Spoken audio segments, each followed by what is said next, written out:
At first, it looked like just another tourist running late for his flight. But then, he vanished. No phone, no passport, no luggage.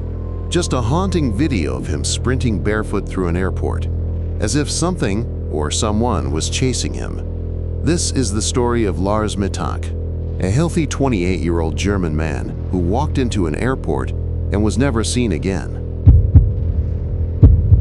In June of 2014, Lars Mittank, a 28-year-old man from northern Germany, decided to take a short vacation with his friends. The destination? Varna, a lively, sun-soaked city on Bulgaria's Black Sea coast, known for its beaches, cheap beer, and buzzing nightlife. Lars wasn't the wild type. He worked at a power plant, had no criminal record, and lived a quiet, structured life. He wasn't married, didn't do drugs, and rarely even drank too much. His friends described him as calm, reliable, the kind of guy who never lost control. So this trip wasn't about going crazy, it was just a break. A few days to relax in the sun, watch some football, hang out, and recharge. Lars and his 4 friends booked a budget-friendly hotel close to the beach. During the day, they swam in the sea, lounged under umbrellas, and joked around. At night, they wandered the local streets, had drinks, and caught football matches in loud beach bars packed with fans. But then, something changed. On the night of June 30th, Lars got into an argument with a group of local men. The fight started, reportedly, over football, a simple rivalry. A disagreement over teams, but it quickly escalated. Some say Lars stepped outside the bar alone. Others believe the men followed him. Whatever happened, it ended with Lars getting punched, possibly more than once, in the face. He returned to the hotel later that night, shaken, not badly injured, but clearly disturbed. His left ear was hurting, and the next morning, the pain had only worsened. A local doctor examined him and confirmed he had a ruptured eardrum, an injury that, while not life-threatening, came with a warning: don't fly, not until it heals. This changed everything. The friends' trip was nearly over. They had return flights booked for July 1st, but with the doctor's advice in mind, Lars made a choice. He would stay behind in Varna for a few more days to recover. His friends were concerned, but Lars told them not to worry. He seemed okay, maybe a little off, maybe a little distant, but calm. They said their goodbyes, hugged it out, and left for the airport. Lars Mittank stayed behind, completely alone, in a foreign city. No one knew then that this would be the last time any of them would ever see him again. After his friends flew back to Germany, Lars checked into a cheap, no-frills hotel called Hotel Color. It was a modest place, just a short drive from the Varna Airport, and the kind of hotel you'd stay at for one night before catching a flight. But Lars wasn't acting like someone waiting for a flight. That night, something shifted. At around 10 p.m., Lars called his mother, but it wasn't a casual check-in. His voice was low, tense, like he didn't want anyone to hear him. He was whispering. "There's something wrong," he told her. "I don't feel safe. Can you cancel my credit cards?" His mother, Sandra, was confused. What was he talking about? Lars continued, saying he was being followed by 4 strange men. He didn't say who they were. He didn't explain where they came from, but he believed they were after him. He told his mother he was convinced that these men were trying to kill him. Sandra tried to calm him down. She asked if he'd gone to the police. He hadn't. He just kept whispering, as if someone was listening nearby. The next morning, things only got weirder. Lars sent her another message, this time a text. "What is ciprofloxacin?" That was the name of the antibiotic the Bulgarian doctor had given him for his ruptured eardrum. But why was he asking now? Had he taken it? Was he reacting badly? Or was he beginning to question everything around him? Even the medicine. The texts kept coming, but now they weren't just strange. They were frantic. His mother said he sounded nothing like himself. Paranoid, panicked, as if he were being watched. Then, without any explanation, around 1 a.m., Lars suddenly left the hotel. No checkout, no note, nothing. He simply walked out into the dark, quiet streets of Varna and vanished for the next 24 hours. Where did he go? No one knows. He had no car, no friends, no known destination. His phone records offer no clues, and the hotel's security camera shows only that single image of him walking out into the night, alone. Some theories suggest he was trying to escape someone. Others wonder if he was suffering a psychological break, maybe triggered by the fight, the injury, or the medication. But whatever happened that night, it was clear Lars Mittank was spiraling into something deeper. And the scariest part? That spiral was just beginning. On July 8, 2014, Lars Mittank walks into Varna Airport. He's heading back to Germany. He calls his mom and says, "I made it to the airport. Everything's fine." But something was off.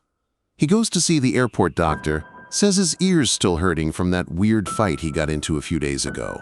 The doctor checks him and says, "You're good to fly." And then, just like that, Lars stands up. Suddenly, no warning. And what happens next? It's straight up chilling. He looks around, almost like he's seen something or someone. Then he runs, not walks, runs. He leaves everything behind. His bag, his passport, his phone, like none of it matters. Security cameras catch him bolting out of the clinic, barefoot. He sprints through the terminal, cuts through crowds, runs across the parking lot, and then gone. He disappears into the woods behind the airport. No one chasing him, no sign of a struggle.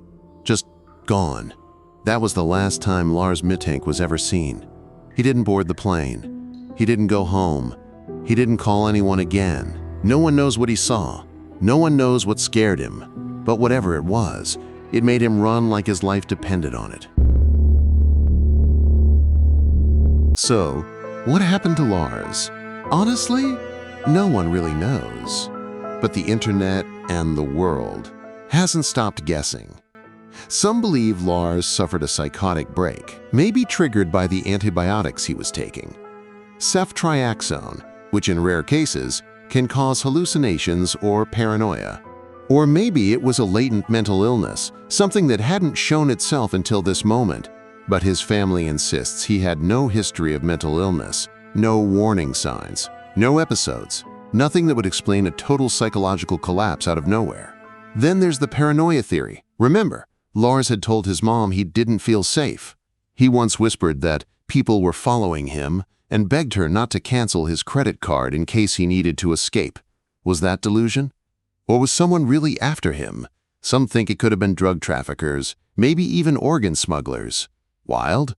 Maybe, but Bulgaria does have a documented history of black market activity. And a vulnerable, injured tourist? Easy target. Still, there's no solid evidence, no witnesses, no suspects, no chase caught on camera. Others believe he staged his own disappearance. That maybe he wanted to start over, vanish from his old life and begin again somewhere new. But why leave everything behind? His phone, his passport, his clothes. If you're planning a clean break, you don't run into the woods barefoot with nothing. A darker theory? He was murdered. Maybe in the forest behind the airport, maybe by someone he crossed paths with earlier. But again, no blood, no body, no sign of a struggle. There's even a more spiritual angle floating around online that Lars may have experienced something supernatural, something beyond explanation. But that's more Reddit speculation than reality. The only person who's never lost hope is his mother. To her, Lars is alive, out there, somewhere, lost, confused, maybe even being held against his will. She spent years searching, hired private investigators, walked through forests, posted missing person flyers, begged for tips. Any clue, any lead, any face in the crowd that looked like her son.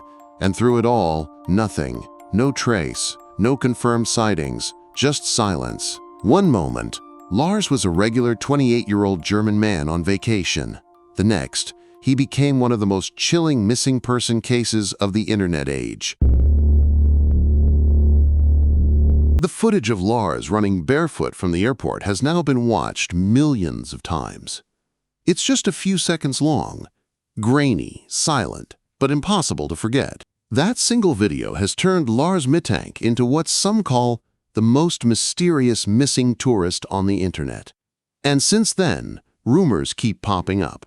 People claim to have seen him in Canada, in Russia, in homeless shelters across Europe. A man with no ID, no memory, no past.